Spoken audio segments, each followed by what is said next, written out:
Hello students, welcome to my YouTube channel. Students, इस video में हम क्लास 10th मैथ्स की एक्सरसाइज 4.3 का क्वेश्चन नंबर 11 सॉल्व करेंगे। क्वेश्चन है, sum of the areas of two square is 468 metre square if the difference of their perimeters is 24 metre.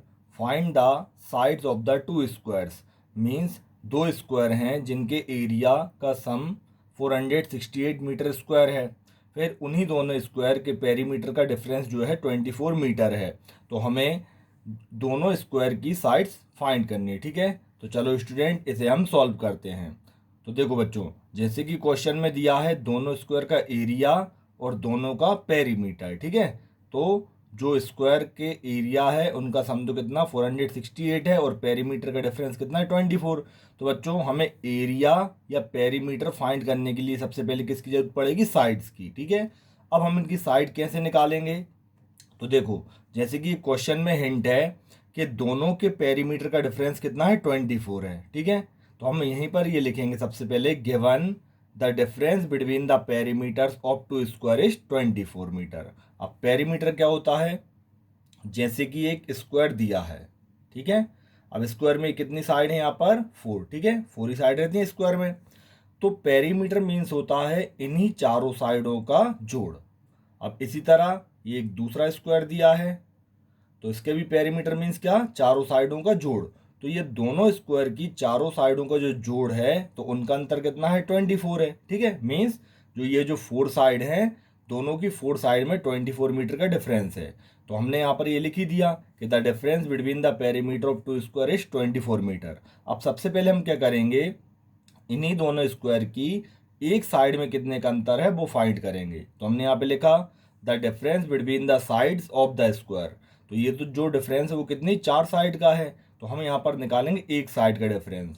तो एक side का डिफरेंस निकालने के लिए हम क्या करेंगे? 24 का 4 से कर देंगे डिवाइड। ठीक है, 4 1 जा 4, 4 6 जा 24, तो ये कितना आ जाएगा? 6 मीटर। ठीक है, मीन्स दोनों की जो साइड है उनमें 6 मीटर का डिफरेंस है।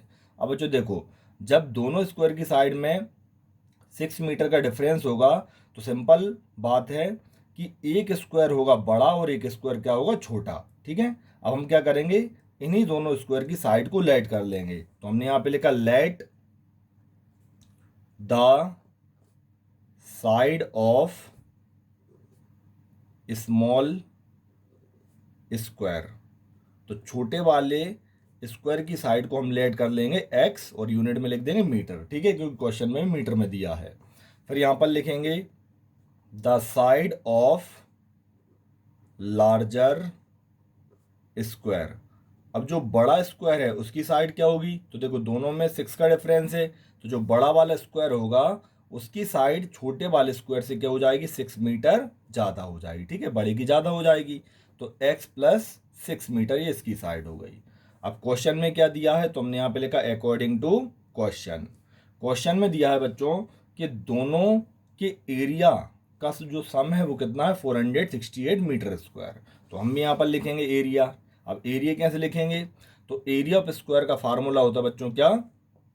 Side square. ठीक है, तो जैसे छोटे वाले स्क्वायर का एरिया निकालेंगे तो कौन सा फार्मूला लगेगा? Side square. तो इसकी साइड कितनी है? एक्स, तो यहाँ पर हो जाएगा एक्स का स्क्वायर। फिर इसी तरह जो बड़ा स्क्वायर है उसका एरिया फाइंड करेंगे तो उसकी साइड कितनी है? एक्स प्लस 6, तो इसका भी स्क्वायर हो जाएगा। फिर दोनों का सम, तो हमने यहाँ पर ये प्लस लगा दिया, ये छोटे का एरिया ये बड़े का एरिया, और दोनों का सम कितना दिया है क्वेश्चन में? 468। ये हमारी इक्वेशन फॉर्म हो गई। ठीक है, इसे हम सॉल्व करेंगे, एक्स का स्क्वायर फाइंड करेंगे तो क्या आएगा? एक्स स्क्वायर प्लस, अब देखो एक्स प्लस 6 का होल स्क्वायर, तो यहाँ पर एक आइडेंटिटी बन रही है। ठीक है, अब कौन सी वाली आइडेंटिटी बन जाएगी? तो यहाँ पर बच्चों ये वाली बन जाएगी ए प्लस बी का होल स्क्वायर। तो ए प्लस बी के होल स्क्वायर के इक्वल में क्या होता है? ए स्क्वायर प्लस 2ab और प्लस बी स्क्वायर। तो हम क्या करेंगे, एक्स प्लस 6 को इसी वाले फॉर्म में जमा देंगे। एक्स हो जाएगा ए और 6 हो जाएगा बी। तो ए स्क्वायर मीन्स क्या हो जाएगा? एक्स का whole square plus 2ab means क्या हो जाएगा? 2 इंटू ए की वैल्यू एक्स और बी की वैल्यू 6, और प्लस बी स्क्वायर मीन्स क्या हो जाएगा? 6 का होल स्क्वायर, और इक्वल में कितना लिखा रहेगा? 468। अब देखो ये एक्स स्क्वायर तो ऐसे कैसे लिख दिया हमने यहाँ पर। फिर एक्स का स्क्वायर फाइंड करेंगे तो क्या आएगा एक्स स्क्वायर, फिर प्लस, अब इन तीनों को मल्टीप्लाई कर देंगे, 2 6 या 12 और 12 को एक्स में करेंगे तो कितना आएगा 12x, फिर प्लस 6 का स्क्वायर फाइंड करेंगे तो 6 6 जा हो जाएगा 36 और इक्वल में ये कितना 468। अब देखो इसके बाद में ये दोनों एक्स स्क्वायर आपस में जुड़ जाएंगे तो एक्स स्क्वायर और एक्स स्क्वायर मिलकर कितने हो जाएंगे 2x स्क्वायर, फिर ये प्लस 12x प्लस 36।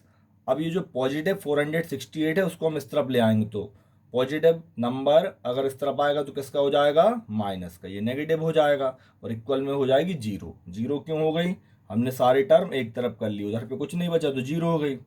अब ये हो जाएगा 2x स्क्वायर प्लस 12x। अब ये दोनों नंबर आपस में सॉल्व हो जाएंगे, एक नंबर प्लस में है और एक माइनस में, तो प्लस माइनस माइनस हो जाएंगी। तो 468 में से हम 36 को माइनस करेंगे, 8 में से 6 जाएगा तो कितना आएगा 2, फिर 6 में से 3 जाएंगे तो 3 और ये 4 का 4, यहाँ पर बचेगा -432 और इक्वल में क्या है 0। अब देखो ये क्वाड्रेटिक इक्वेशन फॉर्म हो गई। अब हम क्या करेंगे, इसको थोड़ा शॉर्ट कर सकते हैं। कैसे, देखो इसके जो सारे पहले वाले कोएफिशिएंट और इसका जो टर्म है ये पूरे जो हैं 2 के मल्टीपल हैं, तो हम पूरी इक्वेशन का 2 से डिवाइड दे देंगे। तो हमने यहाँ पे लगाया दिस इम्प्लाई का साइन, तो यहाँ पर ये हो जाएगा 2x स्क्वायर का डिवाइड अगर हम 2 से देंगे तो 2 से 2 कैंसिल हो जाएगा, क्या बचेगा एक्स स्क्वायर। फिर 12 का डिवाइड 2 से देंगे तो कितना आएगा 6 और x का x माइनस, इसका डिवाइड देंगे हम 2 से, 2 2 जा 4, 2 1 जा 2, एक बचेगा तो हो जाएगा 12 और 2 6 जा 12, इक्वल में क्या हो जाएगी 0। ठीक है, अब हम ऐसा भी लिख सकते हैं कि हमने पूरी इक्वेशन का डिवाइड जो है 2 से दिया है, तो यहाँ पर लिख देंगे by dividing the whole equation by 2, means हमने इसका 2 से डिवाइड दे दिया।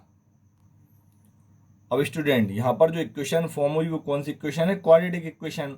और क्वाड्रेटिक इक्वेशन को सॉल्व करने के लिए हम फैक्टराइजेशन मेथड या फिर क्वाड्रेटिक फॉर्मूला दोनों में से किसी का भी एक यूज़ कर सकते हैं। तो हम यहाँ पर फैक्टराइजेशन मेथड से इसकी रूट फाइंड करेंगे। फैक्टराइजेशन मेथड में क्या करते हैं, सबसे पहले वाले टर्म के कोएफिशिएंट का मल्टीप्लाई लास्ट वाले कांस्टेंट टर्म से करते हैं पहले तो यहाँ पर एक्स स्क्वायर का कोएफिशिएंट क्या हो जाएगा 1, तो 1 का मल्टीप्लाई किससे करेंगे हम, ये माइनस के 216 से, तो कितना आएगा -216। ठीक है, अब हमें क्या करना पड़ता है, हमें ऐसे दो नंबर चाहिए कि मल्टीप्लाई करने पर 216 आना चाहिए और प्लस या फिर माइनस करने पर ये जो बीच का नंबर है 6, अभी x को भूल जाओ, हमें क्या लाना है 6 लाना है। ठीक है, मल्टीप्लाई में 216 और प्लस या माइनस करने पर 6 आना चाहिए। तो बच्चों हम क्या करेंगे, सबसे पहले यहाँ पर देखो, यहाँ पर जो 216 है हम उसके फैक्टर फाइंड कर लेंगे। ठीक है, तो फैक्टर फाइंड करने के लिए प्राइम फैक्टराइजेशन निकालेंगे हम इसका, तो 2 से आएगा 2 1 जा 2, फिर इकट्ठे दो नंबर ले रहे हैं तो यहाँ पे लग जाएगी 0, 2 8 जा 16, 2 1 जा 2, 1 का डिवाइड नहीं गया इसलिए हमने दो नंबर लिए, और जब बीच में से दो नंबर लेते हैं तो पहले हमको 0 लगाना पड़ती है। फिर 2 से जाएगा 2 5 जा 10, 2 4 जा 8, फिर 2 से 2 2 जा 4, 2 7 जा 14, 27 का डिवाइड 3 से जाएगा, 3 9 जा 27, फिर 3 3 जा 9 और 3 1 जा 3, इतना निकल आया। अब जैसे कि मैंने आपके लिए पहले भी बताया था, ये जो फैक्टर निकले हैं तो हम एक एक फैक्टर से 216 का देंगे डिवाइड। तो पहले इसका डिवाइड देंगे बच्चों हम 3 से, तो देखो हमने इसका 3 से डिवाइड दिया, 216 का 3 से, 3 7 जा 21, फिर 6 नीचे आया तो 3 2 जा 6, ये डिवाइड चला गया। तो ये जो दो नंबर हैं इनका अगर हम मल्टीप्लाई करेंगे तो 216 तो आ जाएगा, लेकिन आप 72 और 3 को जोड़ोगे या फिर घटाओगे तो भी 6 नहीं आएगा। ठीक है, अब इसके बाद हम क्या करेंगे, जैसे 3 का मल्टीप्लाई 3 से कर लेंगे तो 3 3 जा हो जाएगा 9। ठीक है, अब बच्चों आप 9 से भी अगर इसका डिवाइड करोगे ना तो भी ऐसे दो नंबर नहीं आएंगे जो कि हमको चाहिए। फिर 3 3 या 9, 9 3 या 27 करेंगे तब भी नहीं आएंगे। तो हम क्या करेंगे, थोड़ा सा फैक्टर में चेंज कर लेंगे। कैसे, अब हमने यहाँ पर किया 3 3 जा 9 और 9 का मल्टीप्लाई अब हम कर लेंगे 2 से, तो 9 2 जे कितना हो जाएगा 18। अब जैसे इसका हम डिवाइड देंगे 18 से, तो देखो यहाँ पर ये 216 है, इसका डिवाइड मैंने किससे दिया 18 से। कैसे, पहले 3 से कर देख लिया, 3 3 या 9 से करोगे तब भी नहीं निकलेंगे ऐसे दो नंबर जो कि हमको चाहिए। फिर 3 3 जा 9, 9 3 जा 27 से करोगे तब भी नहीं निकलेंगे। तो हमने थोड़ा सा चेंज कर लिया, 3 3 जा 9 और 9 के 2 में कर दिया, 9 2 जा हो जाएगा 18। तो यहाँ पर आएगा 18 1 जा 18, 21 में से 18 जाएंगे, यहाँ पर बचेंगे 3, 6 को लाओगे आप नीचे तो कितना हो जाएगा 36, और 18 2 जा 36, ये डिवाइड चला गया। अब देखो इन दोनों नंबर का हम मल्टीप्लाई करेंगे तो 216 आ जाएगा, और जब हम इन दोनों को अगर माइनस करेंगे तो माइनस करने पर क्या होगा, 18 में से अगर 12 जाएगा तो 6 बचेगा, जो कि हमको लाना है। ठीक है, तो यहाँ पर ये जो दो नंबर हमको चाहिए वो क्या क्या हो जाएंगे, तो हमने यहाँ पे लिखा x² प्लस का 18x और माइनस के क्या हो जाएंगे 12x। अब देखो मैंने जो है 18 प्लस का क्यों लिखा, क्योंकि देखो बच्चों आंसर प्लस में आ रहा है, तो सिंपल बात है बड़ा नंबर प्लस का हो और छोटा नंबर किसका हो, माइनस का, तभी तो प्लस माइनस माइनस होंगे। अब यहाँ पर हम दो दो नंबर के क्या बना लेंगे, पेयर। फिर पेयर बनाने पर इनमें से हम निकालेंगे कॉमन, तो देखो x² और x है, छोटा x है तो x के लिए हम क्या ले लेंगे कॉमन।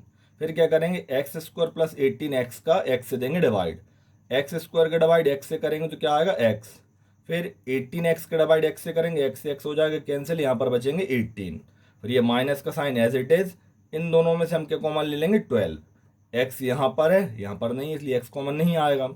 फिर 12x का डिवाइड 12 से देंगे तो 12 से 12 हो जाएगा कैंसिल, क्या बचेगा केवल x।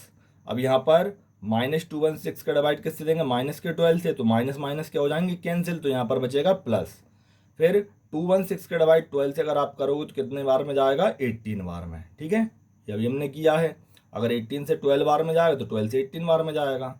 अब ये जो दो ब्रैकेट एक से आ गए उनके लिए हम एक बार लिख देंगे, x प्लस 18, कॉमन ब्रैकेट को एक बार लिख दिया, एक्स्ट्रा में क्या बचा x माइनस 12 और इक्वल में कितना 0, ये x ये माइनस के 12।